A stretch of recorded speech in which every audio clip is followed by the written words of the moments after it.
quelles sont vos premières impressions à chaud après 28 jours passés en mer depuis le Chili sur cette 5e étape? Alors, pour nous, c'était la course a été divisée en deux jusqu'au Cap Horn parce que j'avais l'intention d'être le premier de la flotte de passer. Et avant, quand j'ai vu qu'il y avait un score qui n'était pas atteint aussi, j'ai mis le pied à fond et on a passé en seconde. Alors ça, c'était mon premier désir de cette course et je l'ai fait. Et c'était un super émouvant à passer de Cap Horn. C'est une chose bien différente, je peux vous dire. Et moi, j'ai déjà plus de 30 000 milles navigués et c'est super, c'est super. C'est un endroit, c'est tellement historique, tellement des histoires, tellement des choses. Et c'est bien, on a passé très proche. On a même été appelé par le mec comment est-ce qu'on dit, du phare pour aller un peu plus loin. Et c'était bien, c'était très bien. Après la deuxième partie de la course, j'ai fait les comptes et on a seulement 4 jours sans problème. Alors de 10, 12 jours, ça a été 4 jours sans avoir des problèmes. Quelqu'un sérieux, quelqu'un pas sérieux. Mais maintenant, ce que j'ai aimé, c'est que j'ai pu résoudre les problèmes dans l'eau. Et le bateau maintenant, il est mieux qu'avant. Alors c'est bien. What do you think about this leg? Louis rounding the Cape Horn, it was a magic moment for you? This was a very magic, much more than I was thinking about, because normally we see people with images with the Cape Horn far away, but the weather conditions, with the very good weather conditions, we could pass very near, too much near maybe, because sometimes we have a calling radio from the guys from The lighthouse? the island, and they ask us, after we have passed, they ask us to stay 3 miles away from the, or we was half mile, I don't know, from the island, maybe less. And it was very beautiful to see the island. It's an icon, yes, world icon for the, the sailors. It's an iconic place. Yeah, Iconic place. yeah. And then, but after that, we unfortunately we have some problems. Yeah, But you managed to repair everything. You managed to keep going, keep fighting, and how you managed to solve all these problems? Because one yes, problem per day. the difficult, some problems we need the low wind to fix, and that time there was not low wind, and we have to wait till wind came down, and but the worst was not to solve the problems, was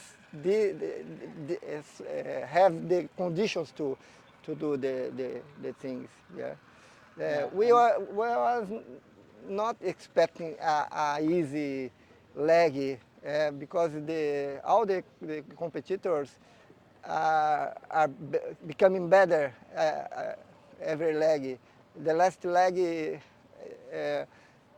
every competitor was at almost the same time in the arrive.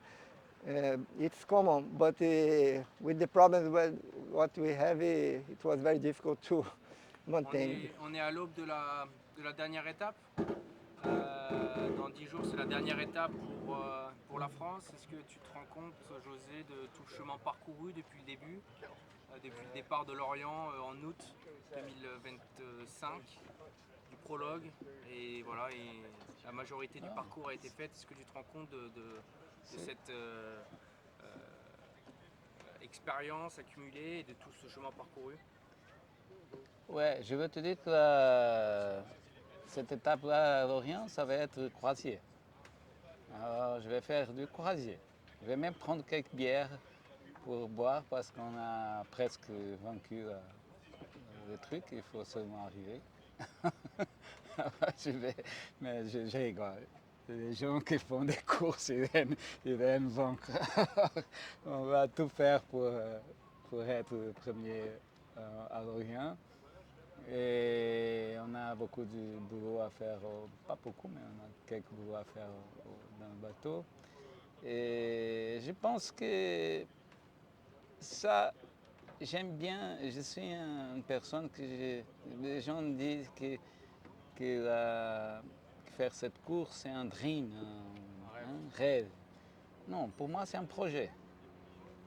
J'ai fait un projet et je le mets en course. Et ça un peu, ça arrive comme je veux. Être beaucoup mieux dans les premières étapes pour garantir un peu de tranquillité,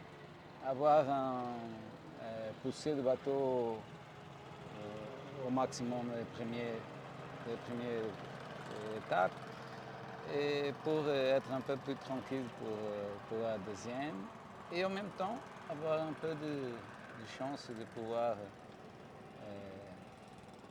un Brésilien dit curtir, un peu la joie de ce truc-là. Et tu sais qu'on fait la tour du monde, quand on croise la longitude qu'on a venue. Alors la longitude plus proche qu'on a vue du Brésil, c'est proche de Trindade. J'ai pensé à aller faire un tour là-bas pour compléter la tour du monde et revenir ici. Parce qu'on était déjà en dehors de possibilité de gagner l'étape. Mais après, j'ai dit non, écoute, ça va être too much. Il sera plus 600 000. Ouais. C'est bien. Alors, comme je dis, pour moi, ce n'est pas un rêve conclu, puisque je reviens au Brésil, mais c'est un projet conclu avec succès jusqu'au moment. Ah, bravo. C'est quand même particulier. Qu'est-ce que tu as ressenti quand tu as vu la côte brésilienne, quand tu es arrivé là? Qu'est-ce que tu as eu comme émotion? Qu'est-ce que tu as ressenti? Tu sais que c'est super intéressant quand tu fais des courses ou tu navigues. Et c'est toujours différent quand tu vois la terre, quand tu vois la bordure. C'est toujours différent, toujours. Alors je vois aujourd'hui, je me suis levé pour faire mon quart et c'est allé dormir et ça levait le soleil. Et j'ai vu Recife. C'est un instant seulement. Jamais je reste cet instant là, une autre fois. Tu t'es dit, ça y est, ça y est, au Brésil, ça y est. on arrive à la maison. Non, j'ai dit non, j'ai achevé ce que je veux. Parfait.